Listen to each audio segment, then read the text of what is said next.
Well, hello everybody and welcome to another episode of GUcast. This is Declan Murphy, urologist at Peter MacCallum Cancer Centre in Melbourne, joined as ever very early in the morning today by my co-host, Dr. Renu Eapen, consultant urologist here at Peter Mac as well. Good, very early morning, Renu. Good morning, Declan. Yes, very early, pitch black outside, cold, chilly Melbourne morning, but small price to pay though. Yeah, it's a great get. Worth getting up early in the morning for our guest today. Absolutely. And our topic, I must say, because as jobbing urologists, jobbing prostate cancer specialists as we are, today's topic is just something we see almost every day, isn't it? All the time. Very relevant. Yep. So today we're going to talk about MRI prostate, which of course we love talking about anyway, but specifically we want to talk about the role of MRI in active surveillance. Really, really interesting topic for us because it's not new, of course, but I think it's fair to say that the data out there to guide us on how we might use MRI for active surveillance is emerging. And I think a lot of clinical practice is based around hunches in this field, I think. Yeah, absolutely. I mean, a lot of questions about, how do we use this MRI result? Can we avoid a biopsy for another couple of years? Does it trigger a biopsy? It causes a lot of anxiety for patients and clinicians. Yeah, because we don't want to be doing a biopsy every year or two or three for these men on surveillance necessarily, do we? But, that's right. So MR there squarely in the discussion today, and it's been triggered really today's podcast by two nice systematic reviews published in the European Urology family recently. We'll put the links in the show notes, and a really nice editorial written in the European Urology by one of our favorite friends in prostate MRI. It's Professor Anwar Padani, who's joining us from London today. Good evening to you, Anwar. Hello, Declan. So good evening, Anwar. It must be 9 o'clock in the morning. It's 6. It feels like 4 a.m., but it's 6 a.m. It's 6 a.m. It's just after winter solstice, of course, for us. You should be up by now. You should be operating. And look, we're looking here, and we can see the sunshine beaming through in London at 9 or 10 o'clock in the evening. A total opposite, but Anwar is quite used to surgeons, of course. He thinks that we should already be in the operating theatre. So let me tell you a bit about Anwar. So he is a consultant radiologist, specialising full time in cancer imaging, but he's very well known in the GU world, of course, because of his interest in prostate imaging, prostate MRI, I suppose maybe in particular, but I know he's interested in novel imaging as well, other novel imaging. And he's been very involved in the PIRADS committee, of course, in standardizing the way we interpret MRI, and very many publications in this area. He does the most fabulous plenary talks on imaging in prostate cancer. He's one of my favorite people to listen to. So we're going to put a link into his YouTube channel where he actually very generously posts most of his big talks. They're just fantastic to go and have a little snapshot for what's going on in prostate imaging. He is a professor. Subscribe. Like he's like one of these influencers. Yeah. Give me a thumbs up. Subscribe. He's going to retire on the profits from his YouTube channel very soon. He's put a lot of work into it. I mean, it's amazing what he's got on there. So yeah, definitely subscribe. So, so he's a consultant radiologist, a professor of radiology. He's at Mount Vernon Cancer Centre, and he's a professor at the Institute of Cancer Research, the ICR, in London. And also, before we kick off into our main topic, we wanted to talk to Anwar about his role in the International Cancer Imaging Society, ICIS, and we've got a link in here as well, because we know they're very active in this area. Obviously, they're not just GU, but they do a lot of great GU stuff. And Anwar, you've got a few roles there. So before we talk about our topic and welcome our second fabulous international guest, tell us a little bit about the ICIS.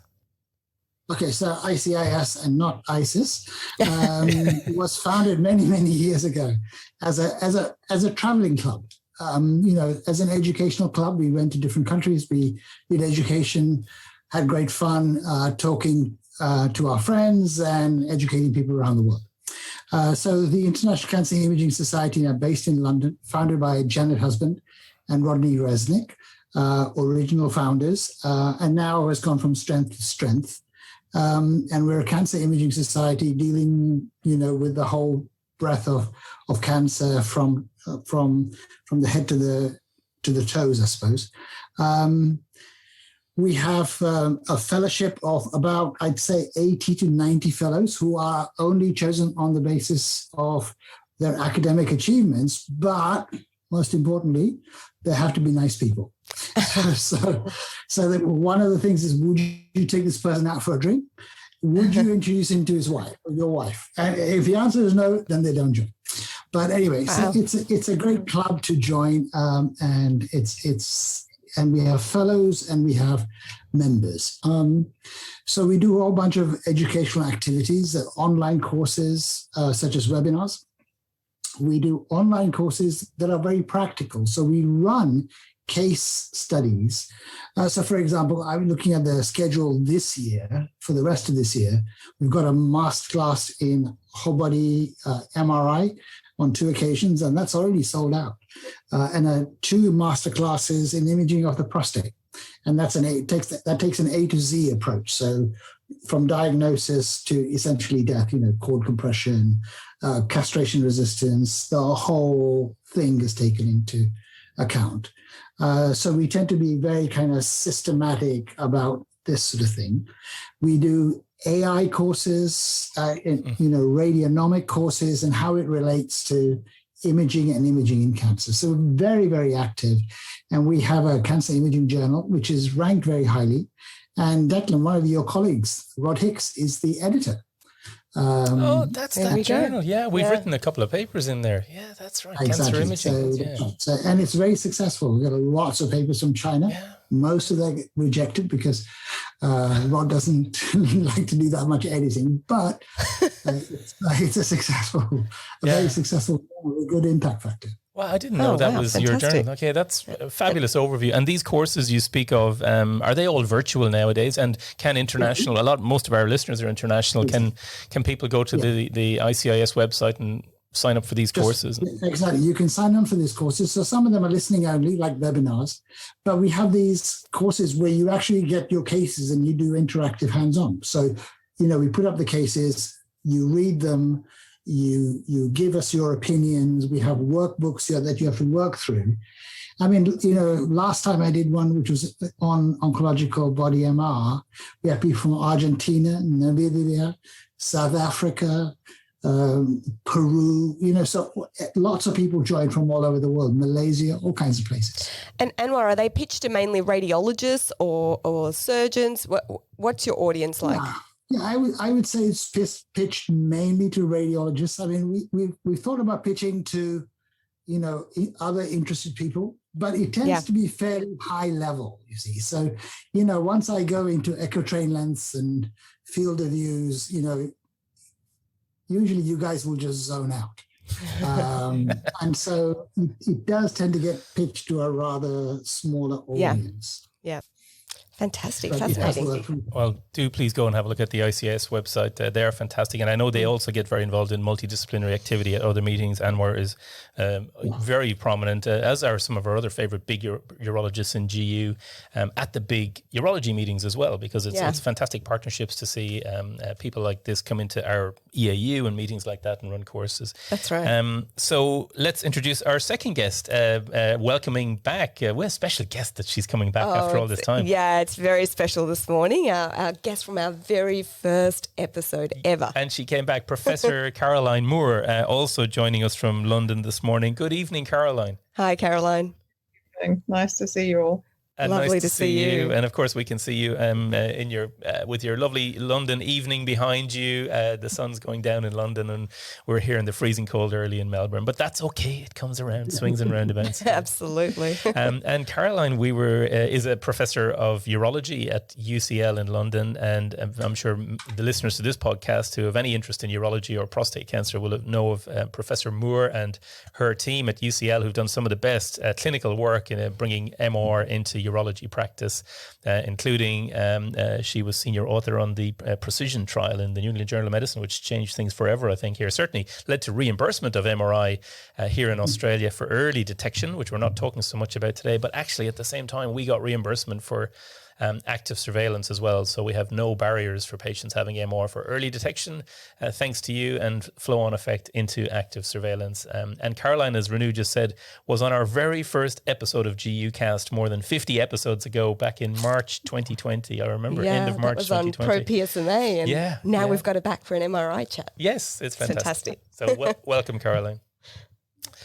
Okay, so we want Caroline to give us some of her expert overview as we talk to Anwar now about this more recent data about MR for active surveillance. So Anwar, over to you. We'll put links into the podcast, but in summary, what is these very good systematic reviews in European urology telling us about the role of MR in active surveillance? Okay, so Declan will put up 2 systematic reviews, one in European Urology Oncology and one in European Urology.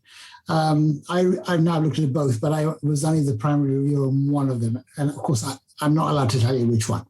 The larger of the 2 studies was 15 studies, over 2,240 patients. Patients were evaluated when they were on active surveillance. And the question was very specific. How good is serial MRI to rule out upgrading and so replace the need for a regular surveillance biopsy? So this is not the original biopsy. This is not the confirmatory biopsy, but this is the surveillance biopsy. So it's looking at that space.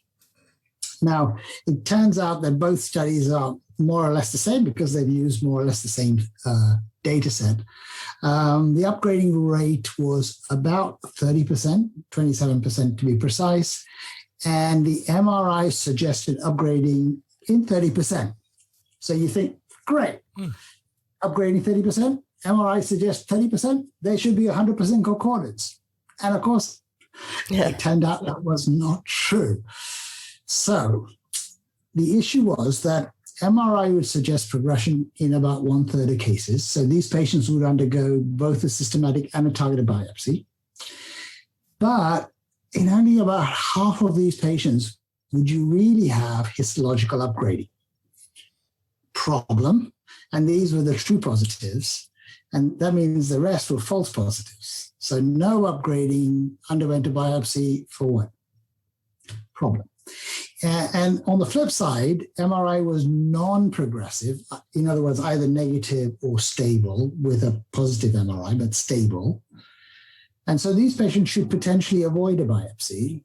And it turns out that of the 600 men or so in that group, about 100 did actually have a upgrading. In other words, they would have been missed if they hadn't undergone a biopsy. So in other words, serial MRI in patients on active surveillance, so we're talking about the surveillance biopsy, is not accurate enough either to rule out upgrading or to rule in upgrading for GG2 and above. But it seemed to be pretty good at GG3 and above. So one conclusion that you can draw is that you shouldn't rely on the MRI alone or primarily to prompt a biopsy. And in fact, the clinical and the PSA, particularly the PSA kinetics, is important. But there are 3 or 4 additional observations. The majority of the upgrades were in fact microfocal GG2 cancers. So these patients, in fact, should be suitable for continued AS anyway. So that's number 1. If an MRI was completely negative, so you didn't see a thing, then the negative predictive value was actually very reasonable and quite high. And even, when you looked at the overall negative predictive value, it was still 81 to 85%. So it's not perfect, but it wasn't bad. PSA kinetics, I think, can be helpful. And one of the things you really have to consider now is that a lot of these upgrades that we're seeing are not real upgrades. They seem to be reclassifications, probably because of original sampling errors. So the take-home points are that, at the beginning of AS, MRI definitely has a role, patient selection. At confirmatory biopsies, you should be using it, and that's in the guidelines. But the changing phenotype itself is not enough alone to prompt either additional sampling or to act as a trigger in the absence of resampling. And that means we need to communicate with you guys much better than we do. So the structured reporting, the precise system that Caroline will talk to you about is going to have to be important so that you know how good we are or how good we are not. Otherwise, there's a real risk that MRI may be pushing patients into active treatment when they shouldn't be being pushed in that direction. So there are some cautionary messages as well. Anwar, that's a fantastic summary, and you've done a lot of work in terms of standardizing MRI reporting. And I guess one of the questions that come up is, there's a lot of heterogeneity when it comes to MRI reporting, the consistency of that reporting, reproducibility of those results. How do you think those factors influence these findings? Okay, so in fact, I addressed that in my editorial, and you're right. I mean, we know that the NPV is very good and very tight. The PPV is all over the place, and that's dependent on a number of things that we need to get right to produce a positive predictive value. And there are certainly things we can do, like quality of images, training, AI, et cetera, et cetera. But I don't think it gets over the fundamental issue, because I think there's still a fundamental issue with grade inflation and biopsy sampling. And I'm not sure that working on the images or the imagers is necessarily going to be enough of a step change to reverse this trend that we're seeing. So I'm firmly convinced that the answer is in the communication and the secondary role of MRI rather than the primary role of MRI in this particular instance. I don't know if Caroline would agree with you there.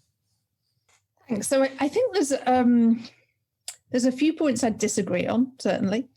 And I think there's a few misconceptions. So, for example, we see that a standard trust protocol for surveillance is sort of perhaps what we should be doing, is what the guidelines say we should be doing. But if we look at the data for that, both in the European PRIA study and in the US community study, we see that neither men nor physicians stick to that. So 1 in 4 men choose radical treatment rather than continued surveillance because of anxiety. I think it's a travesty. I really do. We also see that less than 1 in 3 men go with the recommendation for a protocol biopsy by the time you get to 7 to 10 years. And when we think about it, the risk of prostate cancer increases with age. So you start off, youngish, and by 10 years, you're not as young as you were, and your actual risk has increased. But at that point, you're really fed up of surveillance and you're fed up of biopsies. And these aren't generally non-compliant men. Their PSA compliance is in the order of 90%. So they're happy to come and get testing. And that says to me 2 things. It says that men don't want it, men on surveillance, but it also says clinicians don't believe in it. Because if they really believed in it, I think a lot more patients would do it. So they don't. So I think there's a myth that standardized biopsy is something that we actually do, and standardized surveillance. I then think there's another myth about clinically significant cancer. So, and I'll talk about our data set, but we allow men in with Gleason 3+4 and with visible and non-visible Gleason 3+4. And of course, those men who've been diagnosed with 3+3 as well. And actually, if you reset the bar and say what we really want to avoid here is Gleason 4+3, because that's everybody recommends in a man who's healthy, that's what we should be looking at. So our data set, and in fact, Peter Pinto and the NIH data set 4+3 as their bar, because we already know the question we're asking isn't, is there some cancer? It's, has that cancer truly become significant such that we must move to treatment in a timely manner? I'd be really interested to see both of those systematic reviews redone, resetting the bar. The other thing is that we don't make decisions based on protocol alone. So PSA density, I think, has a really important role to play. And when we look at the groups that have used PSA density and the precise scoring, we see that your precise score for progression correlates well with a change in PSA density. So when I'm setting parameters for men of when your next scan is or when we'll next have a conversation about it, at some point it will be based on the change in PSA density. And I think that's a really relevant factor that we don't use often enough. And then we see from our UCH cohort of, I think the last publication was probably 560 men, that there's a real difference between non-visible 3+4 and visible 3+4. So for the men with visible 3+4, they're at the highest risk of progression. And actually, in most men, non-visible 3+4, I'm very happy to keep that on surveillance. It might influence a treatment decision if they've got, a visible 3+4 on one side and non-visible on the other, and they're young. I might say, look, maybe focal therapy not the best because that non-visible 3+4 may change at some point. But actually, if in their mid-70s, non-visible 3+4, I think isn't of particular significance. So I think there's a lot of changes that need to be made in the realm of active surveillance. What we do see in our UCH cohort, where we use MRI as the next test, so nobody gets a biopsy without an MRI, and we do a baseline MRI before you come into surveillance if you've not had one pre-diagnosis. And then we do a confirmatory MRI at 12 months. So no confirmatory biopsy, wow. Confirmatory MRI. Check out the sort of quality control and all the rest of it. And then from that, you're risk stratified. So if you've got a visible lesion, 3+4 on a biopsy, you're young and fit for treatment, but maybe you're wanting to defer to complete your family, or you've got a very busy time at work, then we'll be MRing you more often. If you've got non-visible 3+3 that stays non-visible, there's no next date for your next MRI or indeed your next biopsy. We track your PSA density, and when that moves, then we move and we do an MR. And sometimes the prostate's had a growth spurt, and actually, although your PSA's gone up, your PSA density's fine, there's nothing to see and you can continue. And sometimes it goes up and actually you've developed a lesion. And we do see people developing lesions on surveillance. So to my mind, the way we should be looking is at a dynamic risk prediction model where we're taking into account baseline risk factors. We're also taking into account what the level is at which we would treat. So for example, in somebody in their 70s, that might be a different level for treatment than somebody in their 50s. And that we should be constantly updating those algorithms so that we get a risk-adapted surveillance program. And I think that's the way we should be looking at it. Wow, that is a fantastic summary from What Caroline. a summary. Bullet point, bullet point, bullet That's point. right. I should say we've got two of our young research fellows sitting in the studio this morning because they want to start their own webcast. Sean and Gideon, did you hear that? Like when you're coming up to do your exam. 6 a.m. tute. That's it. You're listening to a master and a mistress of this there. But Caroline, if I can come back to you about a couple of those points, I think it's, where do you draw the line? And Anwar mentioned that the MR will tend to miss these low volume grade group 2s and so on. A theme I like to explore when talking to patients about the value of a biopsy versus an MR, or indeed when I talk about the whole area of focal therapy, is about how much uncertainty we are all willing to accept in these situations. So, of course, what we hear from this data is that if we do a biopsy, we're more likely to pick up small foci of pattern 4, small focus 3+4 or whatever. But does that really matter? So if you want that certainty, yeah, sure, then you're going to be ending up with these protocol biopsies every so often. But if you accept some uncertainty based on our presumption, as you just pointed out, that missing a little bit of 3+4 is not going to matter very much. And then when it becomes visible, as you say, then that is a more acceptable trigger, I suppose, for some sort of intervention. But in between having a biopsy that might show this versus an MR that shows it, there is uncertainty to be accepted by the patient and by the clinician. What do you think? Absolutely. And I think one of the phrases that I will sometimes use is there's no risk-free strategy. So if you don't like the anxiety or uncertainty of surveillance, you can absolutely opt for radical treatment in many cases, particularly if you've got some 3+4 and it's visible. But that can come with its own problems. So there isn't a strategy where we can put you back to never having heard of prostate cancer and not having to think about it. So given that that's the case, are you a person who would prefer perhaps something more in the way of side effects, but the certainty that your prostate's in a bucket and you don't have to think about it much, just a blood test every 6 months or so? Or Do you prefer to sort of keep things as they are and monitor things and step in as needed? And different people will make a different decision based on their personality, what their priorities are. And I think that's absolutely fine. It shouldn't be one strategy for everybody, but working out the parameters. There are people who come to me for surveillance, and I'll say, no, I can't recommend surveillance. If you're declining treatment right now and you've still declined treatment in a year, I'll have another look and we'll keep discussing things, but don't think I'm recommending surveillance for you. And then, of course, there's also people who come with very low risk disease and are desperate to have some treatment, and focal treatment sounds great. I'll say, actually, you don't meet the criteria for that. You don't have enough cancer risk for me to put you at the small risk of bother and whatever you might get after focal therapy. So, yeah, I think we have to set our parameters, but to remember that men can make their own choices within those parameters.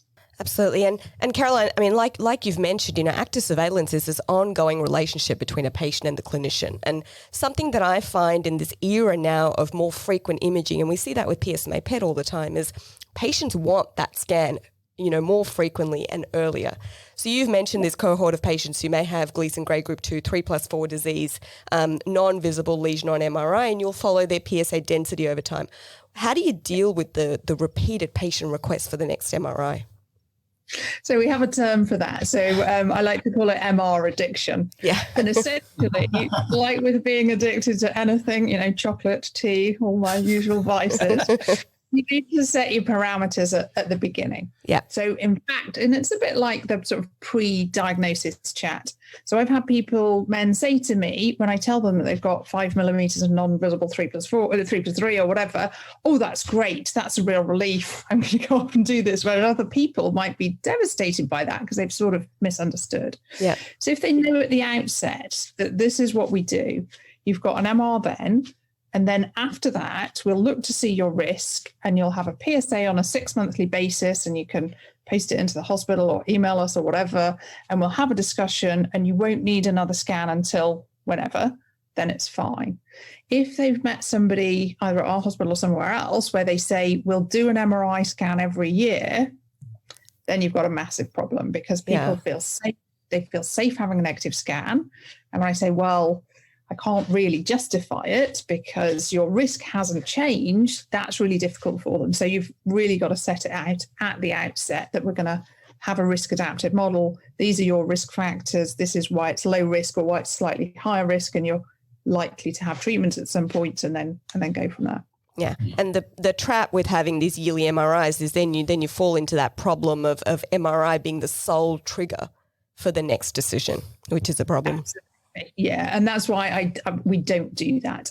I don't have people on an annual MR basis. If I'm sort of that worried about them, I'm encouraging them towards treatment, because I think it's sustainable for patients and for the health service, and we do have to think about that. So with our risk adapted approach, we've reduced protocol biopsies by over 70%, and we've also reduced anxiety led treatment to less than 1%. Compared to 25% in international cohorts, but we have to. Wow, it's quite de-intensified, which is, I love the theme, by the way. It's one of our favorite themes, is de-intensification in GU oncology. Yeah. It's almost the polar opposite of going to ASCO and seeing yet another gigantic combination of some ridiculously expensive thing with another ridiculously expensive thing. Must be built in very expensive biomarkers, etc. But de-intensification is really, really important, and I like this. But for patients and clinicians listening to this, if I'm hearing you correctly, Caroline, you no longer just routinely do a protocol biopsy at 1 to 2 years in someone well selected for active surveillance, and you may not even do an MR at the 1 year point. So you're using the other tools we have, baseline risk, age, PSA kinetics, PSA density, and so on. Is that right? So is that what we should be doing? So I tend to do a confirmatory MR at a year. And that's so if people are coming from outside and I'm not happy with their MR, then they have an MR before they're confirmed as being suitable for surveillance. So there's got to be, at the outset, there's got to be concordance. So their MR has to match their biopsy, and whether that's non-visible and 3+3 or whatever, and we'll repeat the MR and potentially repeat the biopsy until we've got a good picture of it all. And then I tend to do a 12-month confirmatory MR, although in some men that isn't necessary, but that's the sort of what I tend to do. And then after that, it's all risk adapted. All right. So Renu, wrapping up. What are the messages for everyone out there from Anwar and Caroline? What did you take home from it? Well, I think that I like the concept that Caroline put out there, that MRI really is a risk stratification tool in active surveillance. I think that would be my main take-home message. Will it replace biopsy in your patients in clinic today? In my patients in clinic today? Like the 1-year confirmatory or 18-month confirmatory biopsy? I have to think about that. Yeah, I'm thinking about it. Yeah. The other reason I like the confirmatory biopsy, by the way, at 12 to 18 months is because more than 80% of patients will have no change. I think then those patients, you can really confidently say to them, well, we've called out the 18 to 20% who've had some change at biopsy, but the other 80% have had a whole year and a half to change, and they haven't. And I think you've really established that they're very good candidates, and they can kind of march confidently on into active surveillance and be really de-escalated. That's the way I tend to approach them, but maybe we need to go a step further, or we'll wait till Caroline's approach gets into guidelines, as we often do, and embrace that change as we did when she published. And the concept of PSA density, I think, is also really important in these patients who have non-visible disease on MRI, and maybe we should be using that more, factor it into our decision. Caroline, final thoughts from you before we go back to Anwar for his final thoughts. So I think just being aware that it's an evolving field. I think one of the things we haven't covered is that you really need to know how your centre performs at MR, because taking the results from a systematic review doesn't help if actually you're at the top end of the curve or the bottom end of the curve. So know your results, know how they correlate in the detection setting and the surveillance setting. And, it's all an ongoing dialogue with our radiologists and with patients about what risks they're happy to accept. Great, Caroline. And what about you, Anwar? Final thoughts and maybe just a thought on what's next in imaging for active surveillance? I have to say, I still worry about using MRI, in active surveillance, because when I looked at the recent data on the number of men continuing active surveillance on the Prius study, it seemed to me, yes, MRI is slowing the failure rate down, but it's not eliminating it. And the authors are talking about the fact that, you have this ongoing anxiety and over-treatment, that maybe MRI is driving some of that. And I think, the way that Caroline was approaching this, to me, makes perfect sense. You don't do the protocol use of MRI, you do the reactive use of MRI. And that, I think, will help to flatten that curve and keep people on active surveillance for a longer period of time. Fantastic. What a great discussion. Yeah. But I think we'll have to have this again in 6 months or 12 months, because I feel it's such an evolving field. It is an evolving field, yeah, absolutely. Fantastic. Well, that's all we have time for today. I'm wide awake now. Are you wide awake? Yes. Good. Well, I'm pleased to hear it, Renu. You should be. Thank you so much, Anwar Padani and Caroline Moore, for joining us from London on this lovely summer's evening over in London and this winter morning in Melbourne. Great to have this update from two huge leaders in the field. That's all we have time for today. We're going to be back with our theme of imaging, I'm sure, in the coming weeks, because EAU is coming up, isn't it? Virtual EAU. Absolutely, yeah. We'll definitely be back with that. And we'll be back with that and some more great international guests. Thank you very much and goodbye.